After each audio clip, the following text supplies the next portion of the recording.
Thank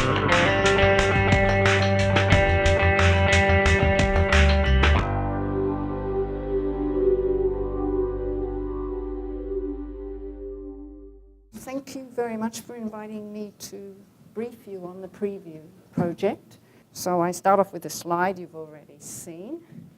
The point I want to make is not just that the high protein, low GI group didn't gain any weight across 6 weeks. I want to point out that official dietary advice results in immediate weight regain. Okay? So and I think that's the experience of a lot of people. So that advice is your standard: eat more fruit and vegetables, eat low fat, eat whole grains. All right? To me, it's a failed strategy. I also want to point out to you that there are other unique attributes of that higher protein, lower GI combination. They had the lowest dropout rate of the 4 groups, significantly lower. So there was something about that diet that said to the people, I like this diet, it's not too complex, and I'm going to keep going with it. All right?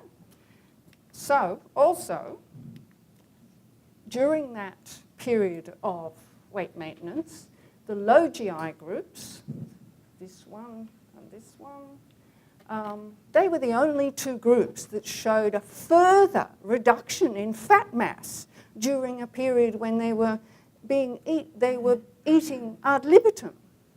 All right? So there's something unique about that combination. There's a third one. Also, these were all parents, and they had children who went along with the diets that the parents were eating. And they showed, only in the low GI, high GI combination, a reduction in the prevalence of obesity. And these are children that are predisposed to obesity by virtue of having 1 or 2 parents. So something about it. All right, so moving on to preview. Preview is really a natural evolution of the Diogenes study.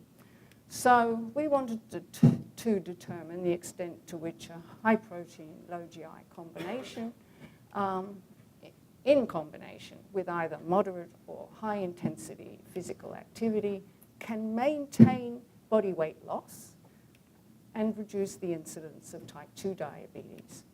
And we're going across the whole life spectrum, from overweight children to young adults and elderly people up to the age of 70. And that's compared with your standard moderate protein, moderate GI. In other words, the standard diet, but a healthy diet. So just as they did in the OmniCarb study, your control diet is also a healthy diet.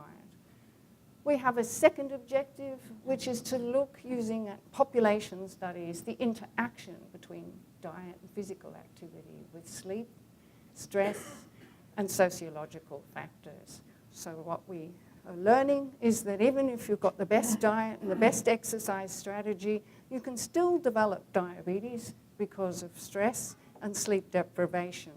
And I've got a feeling that I'm going to be one of them.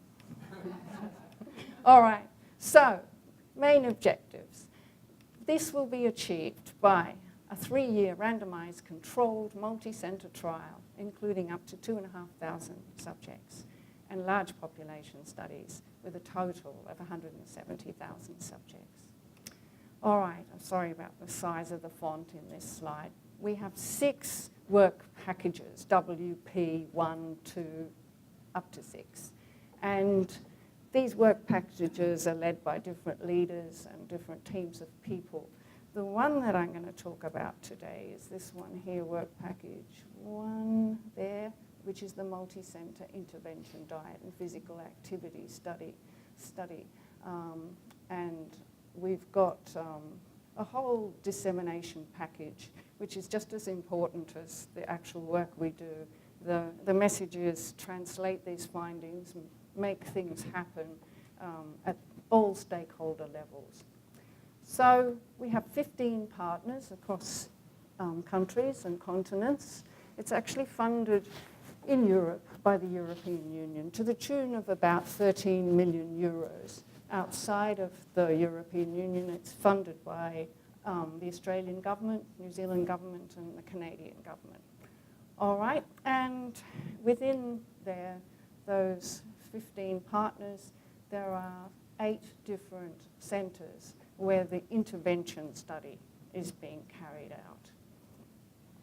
So Australia, New Zealand, Helsinki, Maastricht, Nottingham, Pamplona, and Sofia in Bulgaria. And these are the partners. There you can see them. The ones in bold are the steering committee of the preview study. It started in 2013 and it will finish in 2018. All right, so it's the largest, the intervention study is the largest study of its kind in 8 centres around the world. You can see them there. On average, each of those centres will recruit 315 subjects to the study. We've done our power-based estimate of sample size on the assumption that the control group will show an improvement of about 25% in the incidence of diabetes, or a reduction of 25%, where the high-protein, low GI arm will show a reduction of about 50%.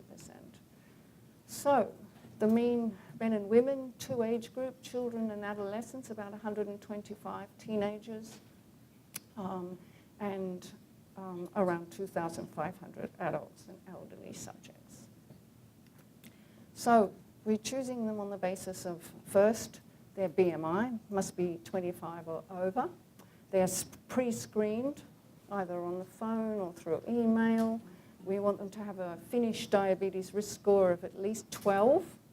And then we screen them for pre-diabetes. They have to have either a fasting glucose, I'm sorry about the millimolars, I hope you can convert it in your head, but they are the standard ones that the International Diabetes Federation uses. So either fasting glucose or impaired glucose tolerance, or both.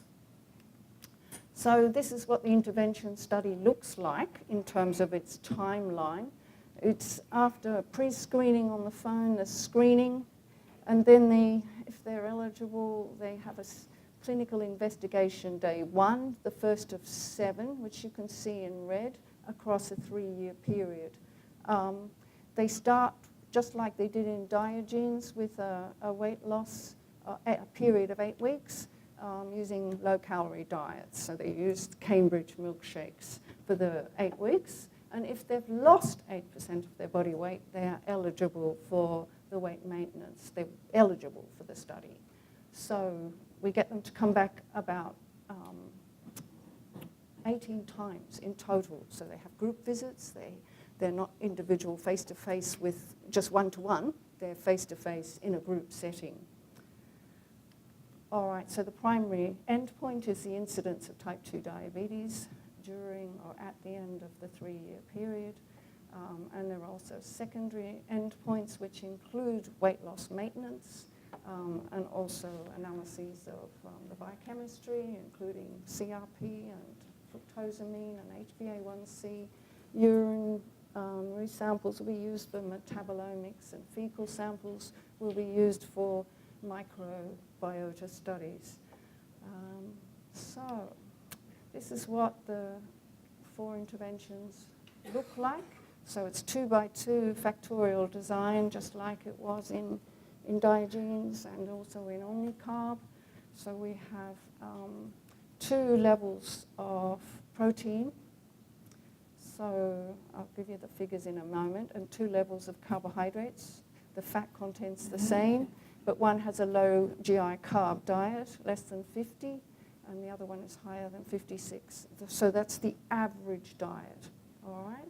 So it's a small difference, it's a modest difference, but it's doable, and it was the difference that they got in the Diogenes study that appeared to be effective.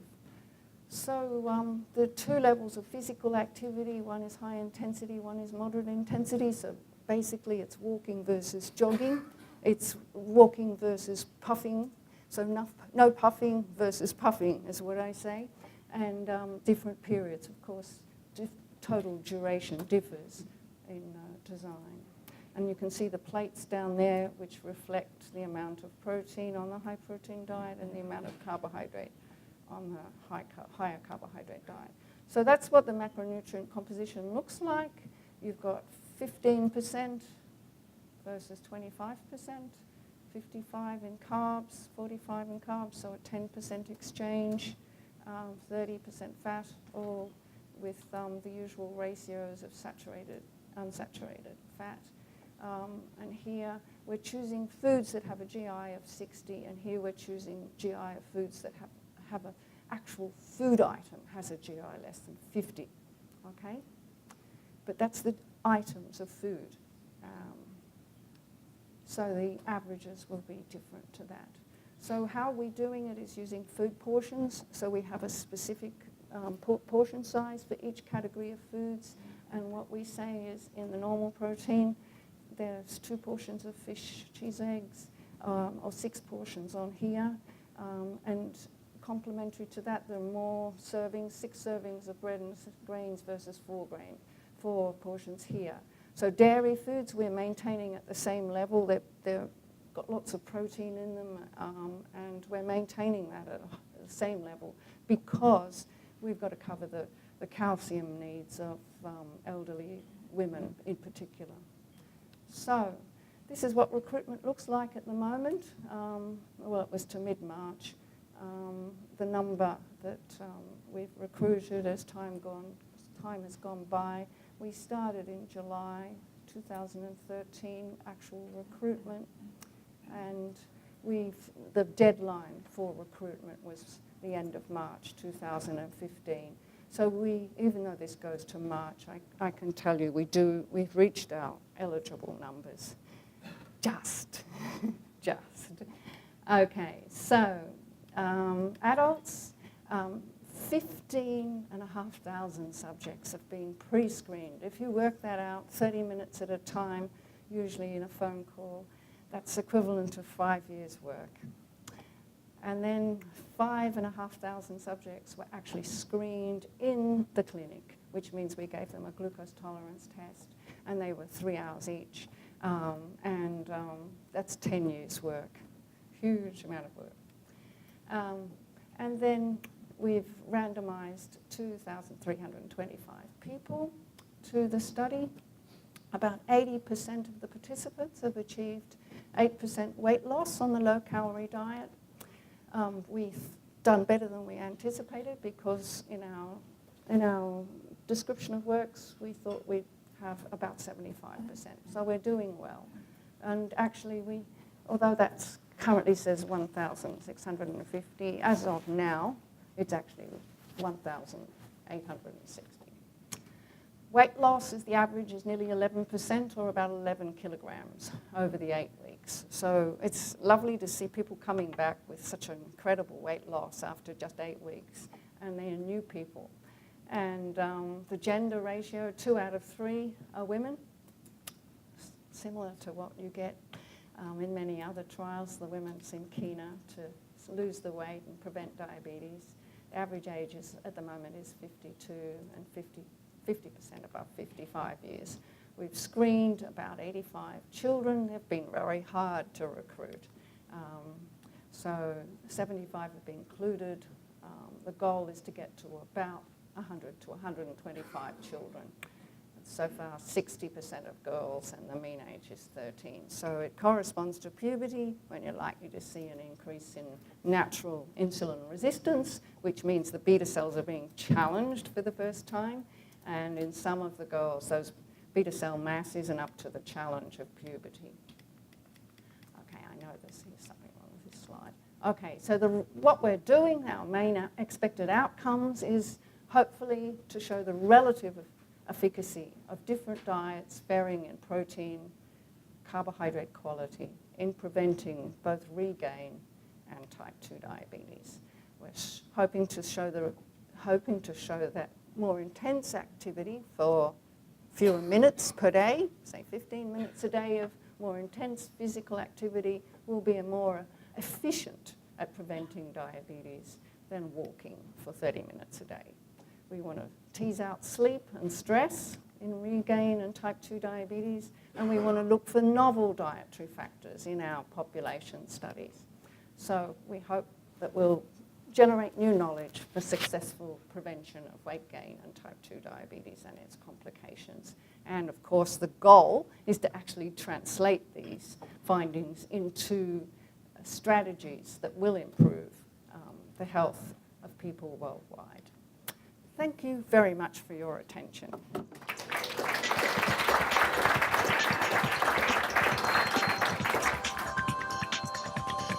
Hello, Jennie. Am I loud enough? Can I walk away? Yes. Am I loud enough? So my question is, I noticed also that there is a 10% difference in amount of carbohydrate, like percentage of energy from carbohydrate. Do you expect that this might play a role in terms of glycemic load in addition to glycemic index? Oh, of course. So you can do the calculations. You can, I don't know what they are exactly. It's a good question. It's a good question. Yes, because you've brought down carbohydrate and the GI, you will have brought down the glycemic load. But I, for one, I don't want to see carbohydrate demonized. I think carbohydrates are good. We just have to be a bit choosy about them. And I want to see, I think the protein does seem to help people feel hungrier for longer. And I think those protein foods also supply lots of micronutrients. So I think it's a good combination overall, a higher protein, lower carb. But actually Australians have already about 45% of their energy is carbs. So at least in Australia, it's just about lifting the protein a bit more.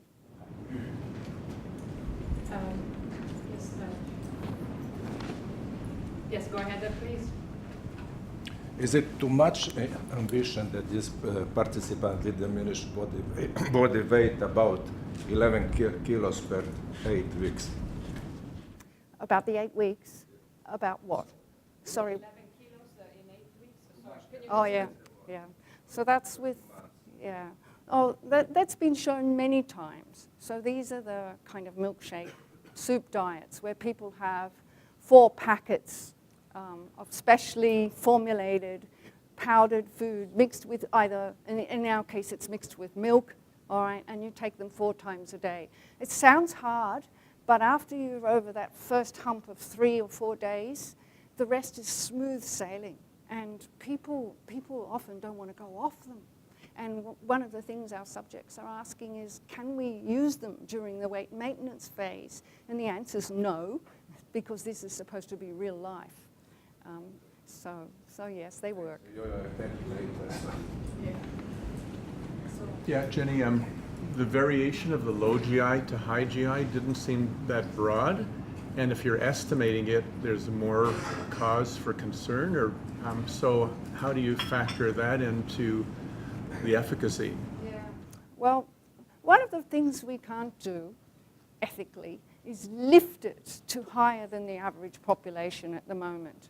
All right, so our average Western person, their diet is has a GI of about 56 to 58. All right, and that might sound pretty low, but that's because we all eat fruit, vegetables, and sugary foods. Okay, so that pushes it down.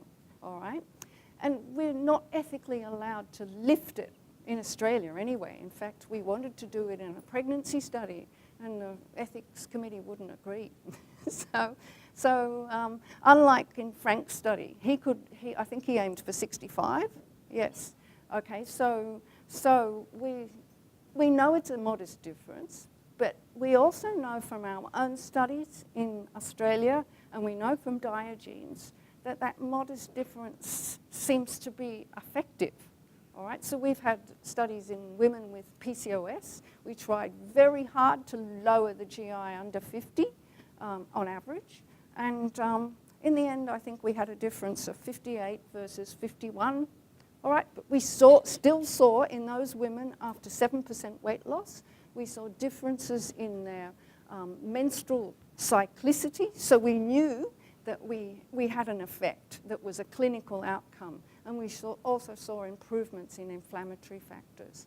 So maybe, you know, I say this, I've said it to Simon, I've said it sometimes before, I think the GI might be especially relevant to women because of pregnancy and the fact that glucose levels in pregnancy dictate the baby's growth.